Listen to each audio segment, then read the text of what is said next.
काफी ज्यादा महत्वपूर्ण क्वेश्चन है जो बायोलॉजी सब्जेक्ट बायोलॉजी से संबंधित है। हम लोग देखते हैं क्वेश्चन नंबर 1। क्वेश्चन नंबर 1, मनुष्य का हृदय 1 मिनट में कितनी बार धड़कता है? तो मनुष्य का हृदय 1 मिनट में कितनी बार धड़कता है? तो 72 बार धड़कता है। अगला क्वेश्चन है आप लोग का कि वसा का पाचन कौन करता है? तो वसा का पाचन लाइपेज करता है। वसा का पाचन कौन करता है? तो लाइपेज करता है, याद रखिएगा। ये क्वेश्चन बहुत बार बिहार बोर्ड में पूछ चुका है। अगला क्वेश्चन है क्वेश्चन नंबर 3 कि मानव हृदय में कितने वैष्म होते हैं? आप लोग देखे होंगे कि जो यह मानव हृदय होता है कुछ इस प्रकार से, उसमें से इस प्रकार से उसको डिवाइडेड रहता है, यानी कि यहाँ पे आपका त्रिदली कपाट होता है, यहाँ पे त्रिदली कपाट, यहाँ पे द्विदली कपाट होता है, और ये आपका हो जाता है बाया अलिंद, ये हो जाता है बाया नीले, ये दाया अलिंद, ये दाया नीले हो जाता है। तो 1 2 3 4 यानी कि यह 4 वैष्म होते हैं। इसको हम लोग वैष्म बोलते हैं। जो यह 4 को कैटेगरी रहता है उसको हम लोग वैष्म बोलते हैं। 2 नीले मिल जाता है और 2 अलिंद मिल जाता है, यह दो मिलकर 4 को वैष्म बनाते हैं। अगला क्वेश्चन है क्वेश्चन नंबर 4 कि वे पौधे जो पोषण के लिए सड़ी गली चीजों पर आश्रित रहते हैं। हम लोग अक्सर देखते हैं कि बहुत सारे ऐसे पौधे होते हैं जो कि प्रकाश संश्लेषण अभिक्रिया करते हैं, जिसे हम लोग स्वपोषण भी कहते हैं। तो उस अभिक्रिया के द्वारा अपना भोजन बनाते हैं। लेकिन कुछ ऐसे भी पौधे होते हैं जिनमें क्लोरोफिल नहीं पाया जाता है। तो वैसे पौधे जिनमें क्लोरोफिल नहीं पाया जाता है तो आखिर वो कैसे अपने भोजन को भोजन करते होंगे? तो वे करते क्या है कि क्लोरोफिल की उपस्थिति नहीं होने के कारण वे जो सड़ी गली चीजें होते हैं उन्हीं को खाकर वो अपने आपको जीवित रखते हैं। तो वही पूछ रहा है कि वे पौधे जो पोषण के लिए सड़ी गली चीजों पर आश्रित रहते हैं तो वो पोषण की किस विधि का उपयोग करते हैं? तो मृतजीवी पोषण के विधि का उपयोग करते हैं। तो यानी कि वे पौधे जो पोषण के लिए सड़ी गली चीजों पर आश्रित रहते हैं वे क्या कहलाते हैं? तो मृतजीवी पोषण कहलाते हैं। आप लोग याद रखिएगा। क्वेश्चन नंबर 5 है। क्वेश्चन नंबर 5 कह रहा है कि पोषण के लिए आवश्यक चीजें क्या क्या होती है? यानी कि स्वपोषी पोषण के लिए आवश्यक चीजें क्या क्या होती है? तो स्वपोषी जो पोषण होता है उसको पूरा करने के लिए पौधे को किस किस चीज की आवश्यकता होती है? तो सबसे पहले हम समझेंगे कि स्वपोषी पोषण पाया किस में जाता है? तो यह पेड़ पौधों में पाया जाता है। तो पेड़ पौधों में स्वपोषी पोषण को पूरा करने के लिए किन किन तत्वों की आवश्यकता होती है? तो इनमें सबसे पहले आवश्यकता होती है जल की, उसके बाद कार्बन डाइऑक्साइड की, उसके बाद सूर्य के प्रकाश की, उसके बाद क्लोरोफिल की। ये चारों तत्व मिलकर कौन सी अभिक्रिया को पूर्ण करते हैं? तो प्रकाश संश्लेषण अभिक्रिया को पूर्ण करते हैं। किसके अंदर? तो पेड़ पौधों के अंदर। ये क्वेश्चन जो है काफी ज्यादा महत्वपूर्ण क्वेश्चन है, इसलिए याद रखिएगा। क्वेश्चन नंबर 6 जो है वो बोल रहा है कि रक्त में आयरन की कमी से कौन सा रोग होता है? तो रक्त में आयरन की कमी से आपका एनीमिया नामक रोग होता है। तो रक्त में आयरन की कमी से कौन सा रोग होता है? एनीमिया नामक रोग होता है। हम मनुष्यों को महीने में 1 माह में कम से कम एक बार या 2 बार जरूर हम लोग को आयरन की गोली खानी चाहिए। खासकर के महिलाओं लड़कियों को ज्यादा खानी चाहिए क्योंकि उन लोगों को काफी अपनी बीमारियां होती है। अगला क्वेश्चन नंबर 7 है कि क्लोरोफिल का रंग कैसा होता है? यानी कि क्लोरोफिल जो वर्णक हर एक पौधों में पाए जाते हैं तो उनका रंग कैसा होता है? तो हरा होता है। हम लोग को बहुत अच्छे तरीके से बचपन से ही बताया गया होगा आप लोग को कि पौधे का रंग किसके कारण हरा होता है? तो क्लोरोफिल के कारण होता है। तो क्लोरोफिल का वास्तव में रंग कैसा होता है? हरा होता है। इसलिए पेड़ पौधे का भी रंग कैसा हो जाता है? हरा होता है। लेकिन कुछ ऐसे भी पौधे होते हैं जिनमें तो क्लोरोफिल तो पाया जाता है लेकिन उनके पौधे के रंग जो होते हैं हरे नहीं होकर कुछ अन्य रंग में भी परिवर्तित होते हैं, जैसे कि लाल होते हैं। अगला क्वेश्चन नंबर 8 कि वाष्पोत्सर्जन कैसी अभिक्रिया है? वाष्पोत्सर्जन जो अभिक्रिया है वो कैसी अभिक्रिया है? भौतिक अभिक्रिया है कि रासायनिक अभिक्रिया है या संयोजन अभिक्रिया है या कोई और अभिक्रिया है? तो यह भौतिक अभिक्रिया है। वाष्पोत्सर्जन कैसी अभिक्रिया है? तो यह भौतिक अभिक्रिया है। नेक्स्ट क्वेश्चन 9 है कुटपाद द्वारा भोजन किसमें पाया जाता है? यानी कि वो कौन सा ऐसा जीव है जो कुटपाद के द्वारा अपना भोजन का निर्माण करता है, यानी कि भोजन को कुटपाद के द्वारा ग्रहण करता है? तो वह है आपका अमीबा। यानी कि वो कौन सा ऐसा जीव है जो कुटपाद के द्वारा अपना भोजन ग्रहण करता है? तो वह है आपका अमीबा। क्वेश्चन नंबर 10 यानी कि 10 नंबर क्वेश्चन कह रहा है कि खुला परिसंचरण तंत्र किसमें पाया जाता है? यानी कि वो कौन सा ऐसा जीव है जिसमें खुला परिसंचरण तंत्र पाया जाता है? बताइए। तो वह है आपका कॉकरोच। क्वेश्चन नंबर 11 कह रहा है कि कवक किस विधि द्वारा, जो यह कवक होते हैं वो किस विधि के द्वारा भोजन ग्रहण करते हैं? तो ये जो कवक जीव होते हैं वो किस विधि के द्वारा भोजन ग्रहण करते हैं? तो मृतजीवी पोषण विधि के द्वारा। कौन से? मृतजीवी पोषण विधि के द्वारा यह भोजन ग्रहण करते हैं। अगला क्वेश्चन है क्वेश्चन नंबर 12 कि हमारे जो वायुमंडल है उसमें कितना प्रतिशत कार्बन डाइऑक्साइड पाया जाता है? हमारे वायुमंडल में सबसे अधिक मात्रा में कौन सी गैस है, तो नाइट्रोजन है, उसके बाद ऑक्सीजन है।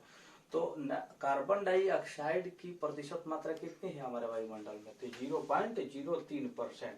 ये बात याद रखिएगा कि ये बिहार बोर्ड के क्लास 10th में भी पूछा गया क्वेश्चन है, और यह बिहार पुलिस में भी पूछा गया क्वेश्चन है, और यह बिहार एसआई में भी पूछा गया क्वेश्चन है कि हमारे वायुमंडल में कितना प्रतिशत कार्बन डाइऑक्साइड का मात्रा है, तो याद रखिएगा 0.03%। क्वेश्चन नंबर 13 कह रहा है कि लार किस ग्रंथि के द्वारा स्रावित होता है। हमारे जो मुख गुहा के अंदर लार पाई जाती है वह किस ग्रंथि के द्वारा स्रावित होती है, तो हमारे मुख गुहा में जो लार पाई जाती है वो पैरोटिक ग्रंथि से स्रावित होती है। किस ग्रंथि से स्रावित होती है, पैरोटिक ग्रंथि से स्रावित होती है। क्वेश्चन नंबर 14 कह रहा है कि गोबर छत्ता में किस प्रकार का पोषण होता है। आप लोग गांव में ज्यादातर देखे होंगे कि जो जहाँ पे एक जगह पे गोबर इकट्ठा कर दिया जाता है, तो बरसात के मौसम में क्या होता है कि उसमें उजला सा निकल जाता है, जिसको हम लोग बोलते हैं कि सांप का छत्ता है, उसी को गोबर छत्ता बोला जाता है। तो वो बोल रहा है कि उसमें कौन सा पोषण पाया जाता है, यानी कि पोषण की उसमें कौन सी विधि पाई जाती है, तो वह मृतजीवी पोषण पाया जाता है, यानी कि मृतजीवी विधि पाई जाती है, जिसको हम लोग मृतजीवी पोषण भी कह सकते हैं।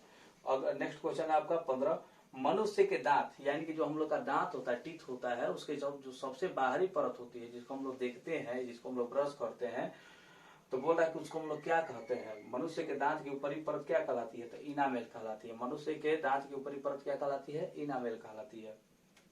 नेक्स्ट क्वेश्चन हम लोग देखते हैं, क्वेश्चन नंबर 16 बोल रहा है कि छोटी आंत में भोजन जब पूर्ण रूप से पच जाता है तो क्या कहलाता है। हमारी छोटी आंत में जब भोजन पूर्ण रूप से पच जाएगा, तो पूर्ण रूप से जब पच जाएगा तो उससे हम लोग क्या कहेंगे, तो याद रखिएगा चाइल कहेंगे, उसको हम लोग क्या कहेंगे, चाइल कहेंगे। अगला क्वेश्चन है क्वेश्चन नंबर आपका 17, पैरामीशियम में भोजन का अंतग्रहण किस भाग से होता है। जिस प्रकार से मनुष्य में भोजन का अंतग्रहण मुख गुहा से होता है, उसी प्रकार से आपका पैरामीशियम में भोजन का अंतग्रहण किस भाग से होता है, तो पैरामीशियम में भोजन का अंतग्रहण आपका कोशिका मुख से होता है। अगला क्वेश्चन है कि कोशिका के किस भाग में सजीवों के सारे गुण उपस्थित रहते हैं, यानी कि कोशिका का वो कौन सा भाग है जो सजीवों में जो उसमें सजीवों के गुण को उत्पन्न करता है, तो वो है आपका जीवद्रव्य। यानी कि कोशिका के अंदर किस भाग में सजीवों के सारे गुण उपस्थित रहते हैं, तो जीवद्रव्य में। अगला क्वेश्चन कि वे सारी क्रियाएं जिनके द्वारा जीवों का अनुरक्षण होता है, यानी कि वे सारी क्रियाएं जिनके द्वारा जीव स्वयं को मेंटेनेंस करते हैं, तो उसे हम लोग क्या कहते हैं, तो जैव प्रक्रम कहते हैं, उसको हम लोग क्या कहते हैं, जैव प्रक्रम कहते हैं। नेक्स्ट क्वेश्चन 20, आमाशय की भीतरी दीवार पर किस प्रकार की कोशिका का स्तर होता है। जो हम लोग आमाशय देखते हैं, यह हो गया हम लोग का आमाशय। तो आमाशय की जो भीतरी दीवार होती है, ये भीतरी दीवार होगी मान लेते हैं, तो जो इसका स्तर होता है, यही पूछ रहा है कि आमाशय की भीतरी दीवार पर किस प्रकार के कोशिका का स्तर होता है, यानी कि इसमें किस प्रकार की कोशिका का स्तर चढ़ा होता है।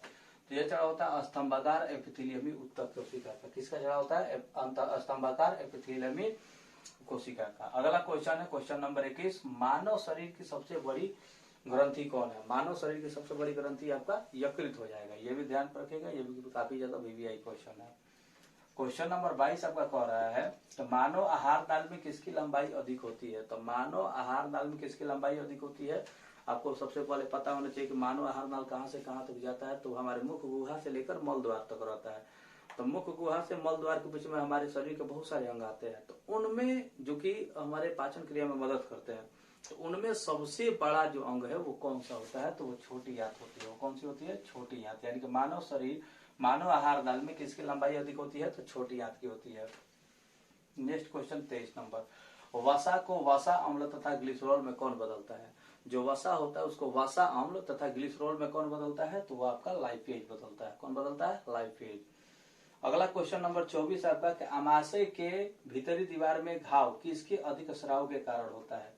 यानी कि जो यहाँ पर आप समझिए अभी कुछ देर पहले कि जो आमाशय होता है उसके भीतरी दीवार में कोशिका के किसका स्तर होता है, तो एपिथेलियमी स्तंभकार एपिथेलियमी उत्तक कोशिका का होता है। तो यह बोल रहा है कि इस स्तर पर वो कौन सा हार्मोन अधिक स्रावित तो हो जाता है, जिसके कारण यहाँ पे घाव बन जाता है। क्या बन जाता है, घाव बन जाता है। तो वो है आपका सक्रिय पेप्सिन। आपका क्या है, सक्रिय पेप्सिन। जब सक्रिय पेप्सिन यहाँ पे अधिक मात्रा में स्रावित होने लगता है तो कुछ घाव बन जाता है।